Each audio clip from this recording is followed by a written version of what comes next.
오늘 우리에게 주신 하나님의 말씀은 구약성경 출애굽기 20장 1절에서 6절까지 말씀입니다.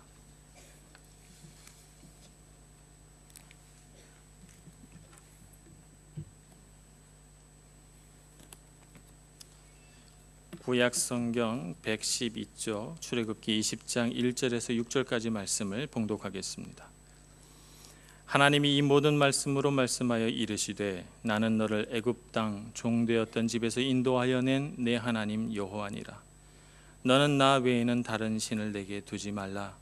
너를 위하여 새긴 우상을 만들지 말고 또 위로 하늘에 있는 것이나 아래로 땅에 있는 것이나 땅 아래 물속에 있는 것에 어떤 형상도 만들지 말며 그것들에게 절하지 말며 그것들을 섬기지 말라.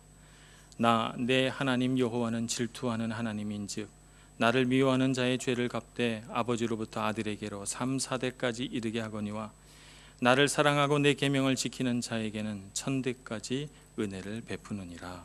아멘. 찬양대의 찬양을 하나님 앞에 올려드리겠습니다.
우리 찬양대에 지휘를 하던 신영훈 집사님이 스칼라 합창단이 일본 공연이 있어서 한 6주간 그 교회를 지금 밀라노를 떠나 계세요.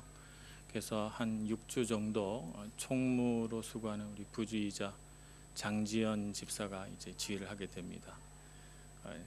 우리 교회에는 이제 아마 처녀 무대가 될 것 같은데 잘 할 수 있도록 기도 많이 해주시고, 제가 이렇게 말씀을 전하고 또 우리 찬양대 찬양을 듣고 이러면서 제 마음 가운데 굉장히 힘을 얻을 때가 많이 있는데, 오늘 하나님 한 분만 섬기자라고 하는 그 말씀을 준비하고 있는데 오늘 찬양을 들으니까 제 마음이 굉장히 격려가 되고, 그 하나님을 찬양 속에서 또 말씀 가운데서 같이 묵상하게 된 것 같아서 너무 감사합니다. 우리 찬양대가 더 잘하도록 우리 박수, 격려의 박수 한번 더 주시기 바랍니다.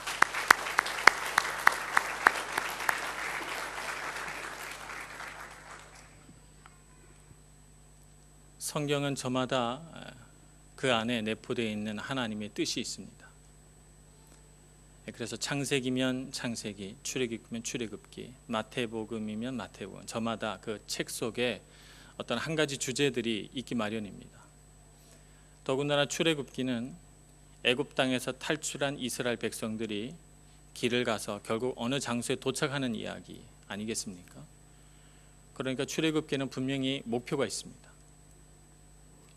그게 다른 어떤 성경의 다른 책들보다도 명확하죠. 그들이 도달하려고 하는 곳은 어딜까요? 다 아시는 바와 같이 가나안 땅입니다.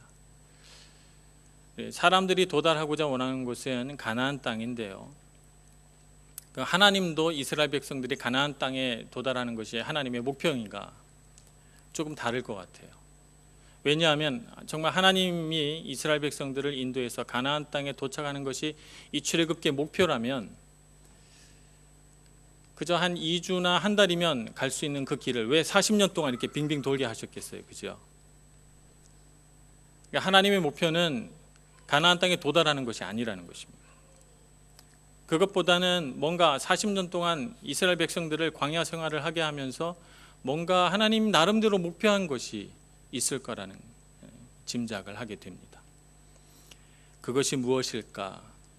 출애굽기에서 굳이 찾아본다면 오늘 우리 같이 읽은 출애굽기 20장의 10계명 말씀이 바로 하나님의 목표다, 이렇게 말할 수가 있겠습니다. 하나님이 바라보시는 가나안 땅은 10계명이라고 하는 것이죠. 우리가 보통 그 율법, 10계명 이러면 사실 우리가 10계명에 있는 내용 정도는 다 지킨다고 저와 여러분 아마 자부할 수 있을 것입니다. 그런데도 법을 이렇게 보다 보면 뭔가 우리 마음이 위축되고 하나님은 굉장히 무서운 분 같은 이런 생각이 들 때가 있어요. 그죠? 이런 법이 있지 않아도 나는 정말 얼마든지 착하게 살 수 있는데 이런 생각을 할 수도 있겠습니다. 근데 이런 것을 한번 생각을 해봐야 됩니다. 아기를 낳지 않습니까? 아기가 금방 태어났어요. 자, 이 금방 태어난 아기 생후 한 6개월 됐다고 생각을 해봐요.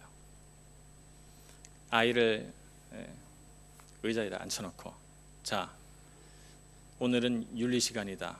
야, 내가 너에게 윤리를 가르쳐 주마.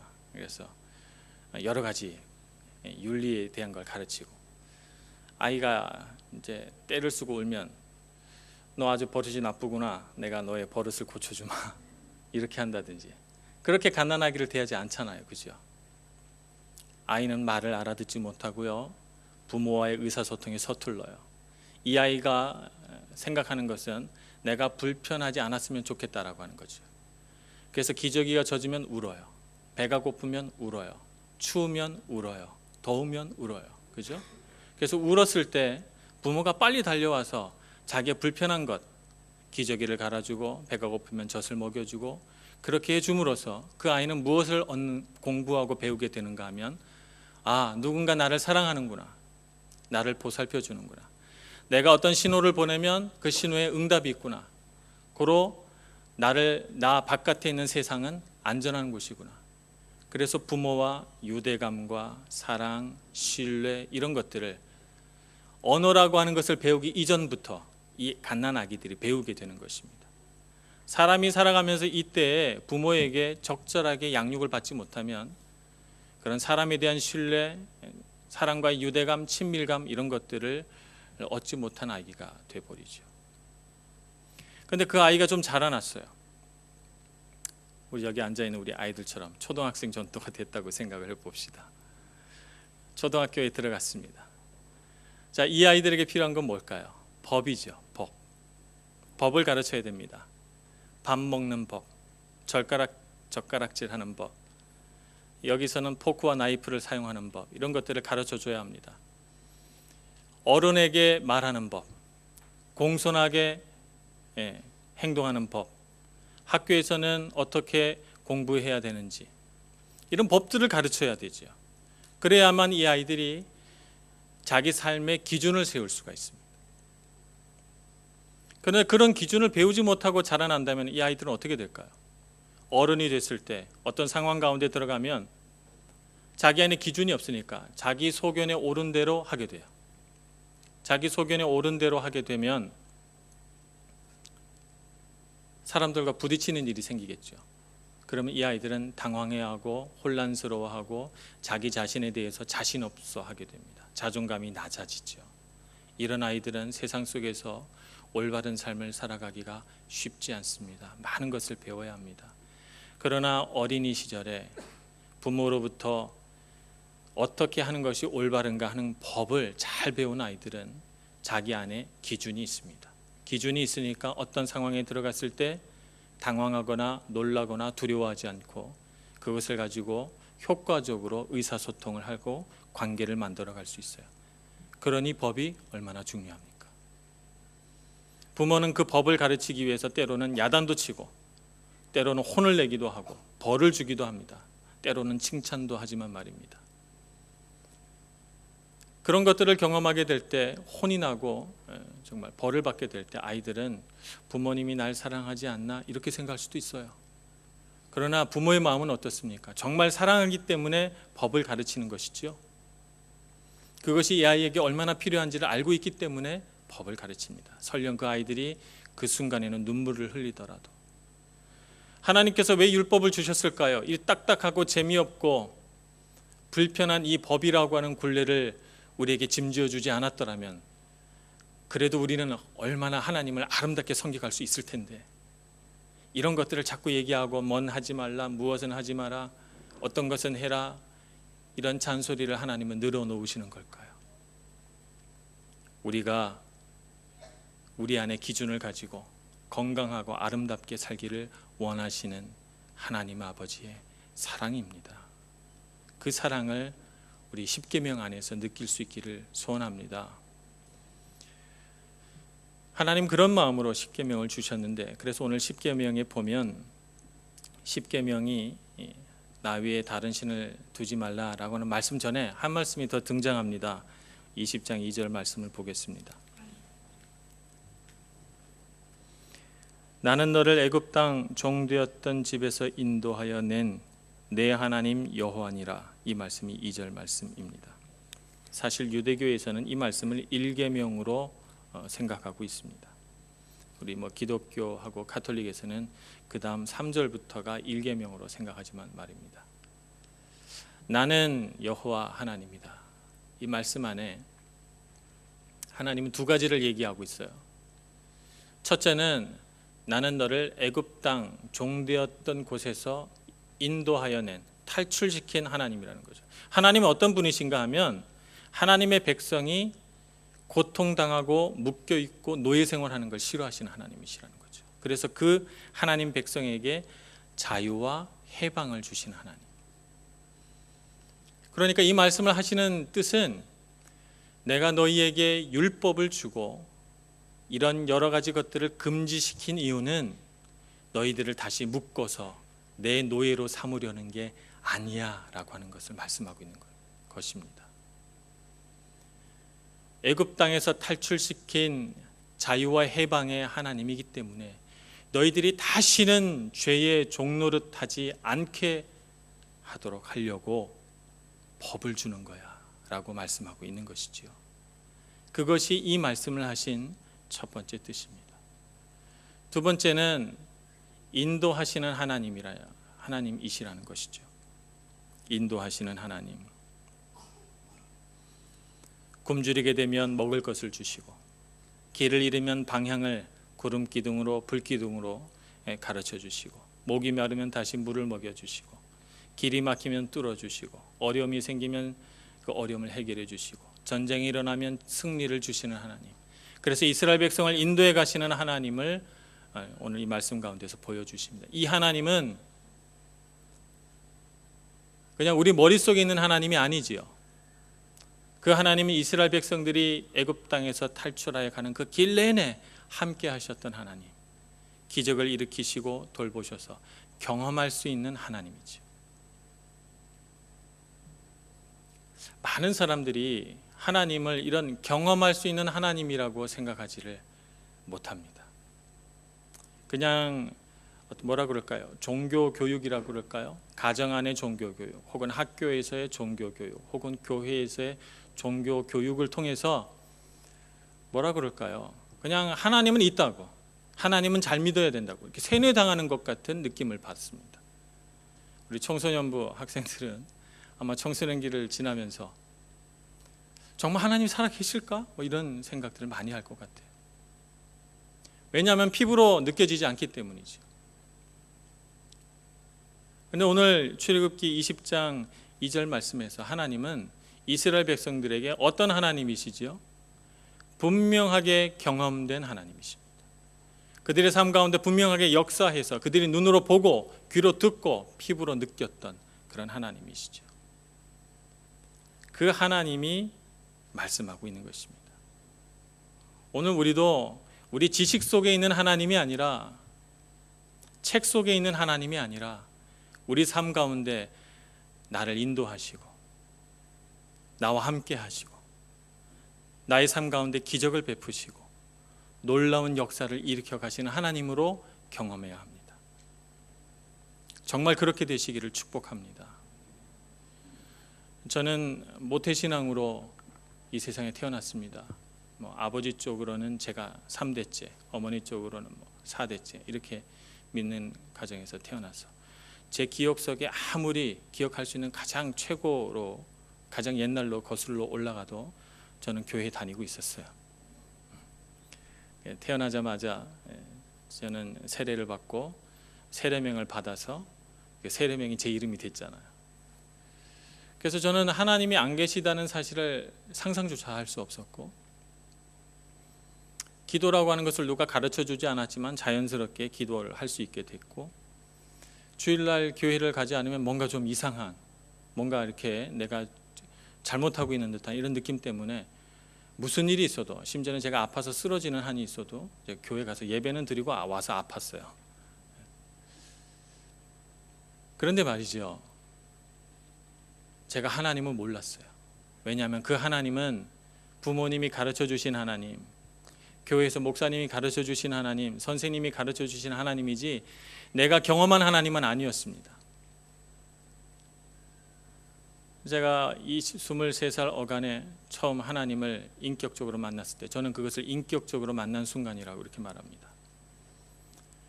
갑자기 하나님이 성경에 이 종이를 찍고 나오셨어요. 그래서 정말 제 피부로 느껴졌고, 하나님께서 정말 살아계셔서 나를 사랑하신다는 사실을 제가 마음속 깊은 곳에서부터 깨닫고 고백할 수 있게 됐습니다.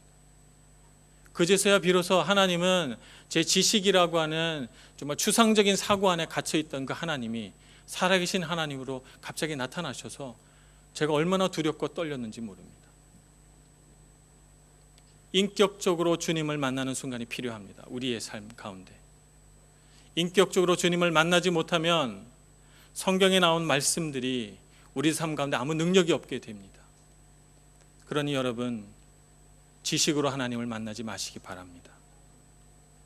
추상화된 어떤 개념으로 하나님을 만나지 마시고, 여러분 삶 가운데 정말 역사하시고 기적을 베푸시고 인도하시고 함께 하시는 살아계신 하나님으로 주님을 경험하시는 여러분들이 되시길 바랍니다. 그 하나님이 바로 오늘 이 십계명의 하나님이십니다. 그 하나님이 말씀하십니다. 말씀하시기를 3절 말씀, 너는 나 외에는 다른 신들을 내게 두지 말라 이렇게 말하고 있습니다. 내게 두지 말라라고 하는 말씀, 히브리어 원문을 살펴보면 나 앞에서 라고 하는 말이 있습니다. 하나님 앞에서, 직역하면 하나님의 얼굴 앞에서 이런 뜻입니다. 그래서 이제 영어 성경을 보면 그것을 before라고 번역하기도 하고, 어떤 성경에는 in my presence라고 번역을 하기도 하고, 죄송하지만 제가 이태리 성경은 찾아보질 않았어요.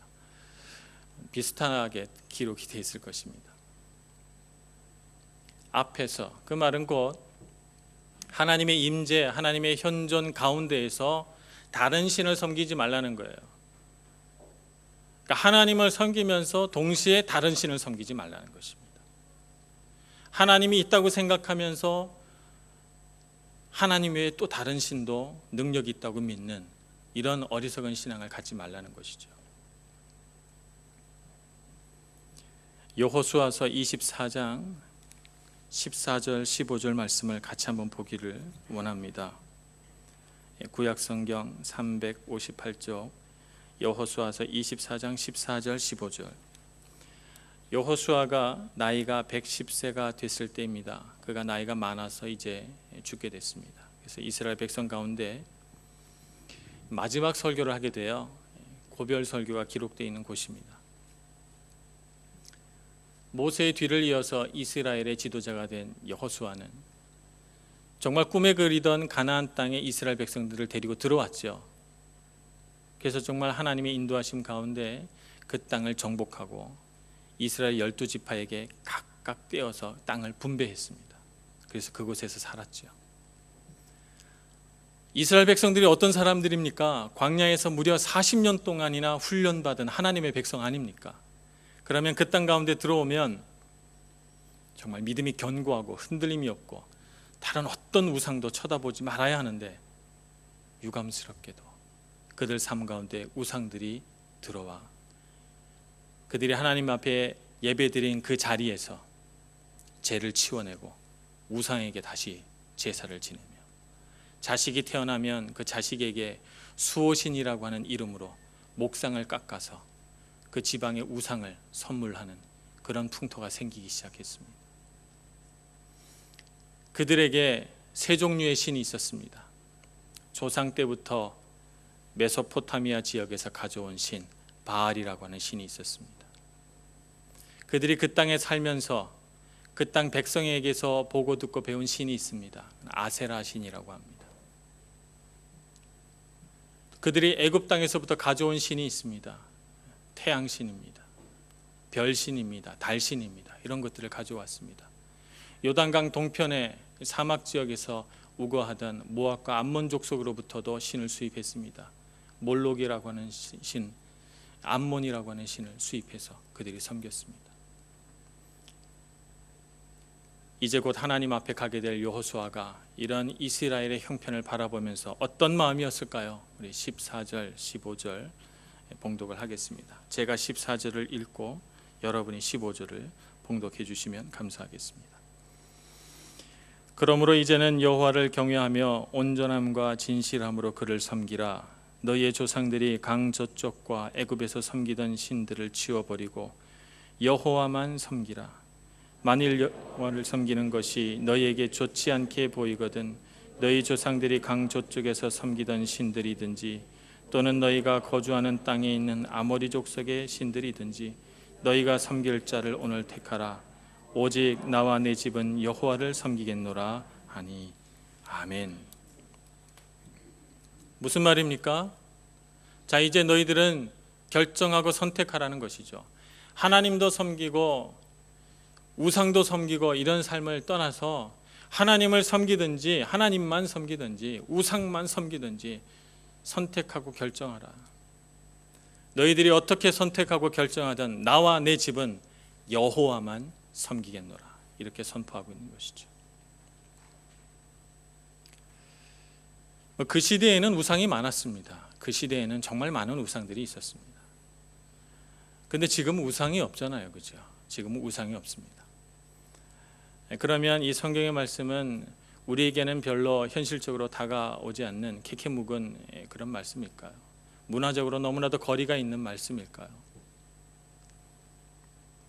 그들이 섬기던 신들을 좀 살펴볼 필요가 있습니다. 바알이라고 하는 신은 천둥과 비와 이슬을 관장하는 신입니다. 그래서 바알이라고 하는 신 때문에 이 땅에 비가 내린다고 생각을 했습니다. 그래서 바알 신이 축복을 하시면 그 해는 풍년이 와요. 아세라 신은 자식을 많이 낳게 해주는 신이라고 생각을 했어요. 그래서 나무 목상을 조각을 해놓고 그 목상을 잘 경배하면 자식을 많이 낳을 수 있다고 생각을 했습니다. 이런 식으로 신마다 특징이 있어서 내가 바라고 소원하는 것을 그 신에게 가서 빌고 원했죠. 그리스 신화에 등장하는 신들도 그렇습니다. 제우스 신은 하늘과 천둥과 번개를 관장하는 신이라 인간에게 풍요로움을 주는 신입니다. 그 제우스 신의 부인되는 헤라 여신은 가정의 신입니다. 그래서 가정이 복되고 자식을 많이 낳으려면 헤라 여신을 경배해야 됩니다. 지식과 지혜에 대한 욕망이 있다면 아테나 신을 경배해야 됩니다. 그러면 지혜를 줄 것입니다. 아름다움을 갖고 사랑하는 사람을 쟁취하기를 원합니까? 그럼 아프로디테를 섬겨야 됩니다. 전쟁에 나가서 승리하기를 원하십니까? 그러면 아레나 신을 섬겨야 됩니다. 전쟁의 신입니다. 이런 여러 가지 신들을 만들어 놓고 섬겼죠. 이 모든 우상들의 특징이 뭘까요? 이 모든 우상들의 특징은 내가 원하는 것을 현실로 실현시켜 줄 수 있는 대상이라고 하는 것입니다. 오늘 출애굽기 20장 4절 말씀을 한번 보겠습니다. 4절 말씀 첫 문장만 한번 읽어보죠. 같이 읽겠습니다. 시작. 너를 위하여 새긴 우상을 만들지 말고. 너를 위하여 새긴 우상을 만들지 말고. 그 모든 우상의 본질이 뭔가 하면 나를 위한 것입니다. 나를 위한 것. 내가 원하는 것을 어떻게 실현시켜 줄까? 내가 부자가 되고 싶은데 어떻게 하면 내가 나를 부자로 만들어 줄까? 우상을 찾아갑니다. 하나님이 주실 거라고 믿지만 하나님은 좀 복잡합니다. 하나님은 우리에게 풍요로움을 주시는 분이시지만 먼저 관계를 원하신다니까 아유 피곤하고 때로는 하나님이 안 주시면 어떡하지? 이런 생각이 있으니까 그냥 우상에게는 절만 하면 재물만 바치면 내가 원하는 것을 왜 그걸 원하는지 그것을 내가 받아서 좋은지 나쁜지 따지지 않고 그냥 내가 원하는 것을 주지 않습니까? 하나님께 자식을 달라고 하면 내가 자식을 몇 명 갖는 것이 하나님의 뜻인지 그걸 먼저 생각을 해야 되는데 우상에게 가서 달라고 하면 원하는 대로 얼마든지 줄 수 있으니까 우상에게 가는 것이 내가 원하는 것을 내 마음대로 얻을 수 있는 대상 우상이죠. 그래서 나를 위해 우상을 만들어 놓는 것입니다. 그래서 우상은 사람의 욕망과 소망의 분출구요, 그 욕망의 형상화다 이렇게 말할 수가 있습니다. 오늘날에 그런 욕망이 우리에게 없습니까? 오늘 우리에게도 있습니다. 어쩌면 우리가 그 옛날 우상을 바라보고 섬기듯 하나님을 섬길 수도 있겠습니다. 혹은 하나님 앞에는 좀 죄송하지만 하나님의 자리에 나의 욕망, 나의 성공, 나의 부귀와 영화를 더 높은 곳에 올려다 놓고 그것을 추구하고 그것을 바라고 그것에 목매어 살아가면서 그러면서도 하나님을 섬긴다고 말할 수도 있겠습니다. 오늘 우리가 우리 마음속에 그런 우상을 무너뜨려야 되겠습니다. 우리 마음속에 우상을 꺾어야 되겠습니다. 그러려면 우리 한 가지 환상에서 벗어나야 됩니다. 우리가 원하는 것을 얻으면 우리가 행복할 것이다 라고 하는 환상. 구약 성경에 보면 암논이라고 하는 사람이 한 사람 등장합니다. 다윗의 큰아들입니다. 이 암논에게는 정말 아름다운 여동생이 하나 있었어요. 어머니가 다른 여동생입니다. 다말이라고 하는 여동생이죠. 그 다말을 너무너무 좋아하고 사랑했어요. 짝사랑에 빠진 것이죠. 근데 단지 그런 사랑뿐만 아니라 그 여동생을 함께 자고 싶은 성적인 욕망도 그 안에 같이 내포되어 있었던 것입니다. 그것이 암논의 우상인 것입니다. 하나님을 사랑하고 하나님을 경외하는 것보다 그런 사랑과 성적인 욕망에 더 크게 사로잡힌 그는 그것이 우상이 되어서 그것을 쟁취해야만 되겠다고 생각했습니다. 그래서 다말을 불러들여서 침상에 불러들이고 그래서 그를 성폭행해버리죠. 원하는 것을 얻고 나니 정말 그토록 원하던 기쁨과 행복이 찾아오지 않았습니다. 그래서 다말을 쫓아내버립니다. 한나라의 공주여 아리따운 여인으로 칭송받고 사랑받았던 이 여인의 인생이 무너지고 상처받고 버림받게 된 것입니다. 한 여인은 이토록 깊은 상처와 아픔을 가졌는데 그것을 원했던 암논은 행복하지 않습니다. 이것이 우상입니다. 우상은 우리가 원하는 것을 주겠다고 말합니다. 그것을 얻으면 우리는 무척 행복할 것이라고 거짓 속삭임을 우리의 귀에 들려줍니다. 그러나 우리가 그것을 얻게 되면 우리가 그토록 바라고 원했던 행복이 우리에게 찾아오지 않습니다. 왜냐하면 그 모든 것들은 하나님 손에 있지 우상의 손에 있지 않기 때문입니다. 하나님보다 더 높아진 욕망과 하나님보다 더 높아진 우리의 욕심은 우리에게 기쁨을 주지 못합니다. 하나님께서 선물로 주실 때는 다릅니다. 하나님은 우리에게 사랑을 선물로 주십니다. 하나님께서 우리에게 성을 선물로 주십니다. 그랬을 때는 우리는 행복합니다. 하나님이 주신 그 테두리 안에서 우리는 누리고 기뻐하고 안전합니다. 하나님이 선물로 주신 물질은 우리에게 행복을 줍니다. 그것이 작은 것이든 그것이 큰 것이든 우리는 누리고 기뻐하고 즐거워할 수 있습니다. 그것은 우리에게 만족감과 충만함을 줍니다. 하나님의 선물로 받을 때 행복한 것이지 우리의 욕심의 끝까지 달려가서 우상이 될 때 그것은 우리를 파괴하고 우리로 하여금 죄를 짓게 만들 것입니다. 여러분, 우리의 마음속에 놓여져 있는 우상을 부수어내기를 소망합니다. 세상의 모든 욕심과 욕망과 성취와 부귀와 영화가 우상이 되지 않고 하나님의 선물이 되기를 축복합니다. 그것을 누리시고 기뻐하시면서 그것을 주시는 하나님을 높이 경배하면서 그분만 경배하고 그분만 높여드리고 그분에게만 영광을 돌리시는 저와 여러분 모두가 되기를 간절히 소망합니다. 기도하겠습니다. 은혜가 많으신 하나님, 오늘 이 시간 저희들에게 하나님을 경외할 수 있는 마음을 주시옵소서. 이 세상에 거짓되고 욕심이 가득한 것을 예배하지 않게 하여 주시옵시고 오직 주님만 예배하게 하여 주시옵소서. 그 모든 것을 가능하게 하시는 하나님만 바라보고 그분만 섬기게 하여 주옵소서. 예수님의 이름으로 기도합니다. 아멘.